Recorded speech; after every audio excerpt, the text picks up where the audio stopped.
გამარჯობათ, მე ვარ გიორგი.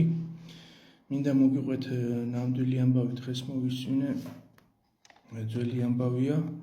ანუ ერთი ამერიკელი მორბენალი იყო ოლიმპიური ჩემპიონი. და ჯიბიდან ამოაცალეს საფოლი. და ეს ვინც ამოაცალა ეს საფოლი გაიქცა. გაიქცა და გაეკიდა ეს ოლიმპიური ჩემპიონი არის. გაეკიდა, მაგრამ ვერ დაეწია.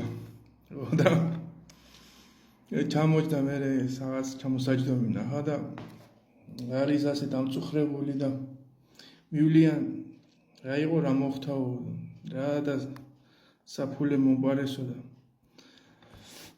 მე რა იყო რა ქონა ამდენი რა შეჭავრო ფულშინი ამდენი რა გედრო ხო ფულს ასდევეძებ მომავალი ოლიმპიური ჩემპიონი მასკენი დავკარგე ახლა ამ ჩემპიონს ერქვა ჯონსონი თუ არ ვცდები სახელი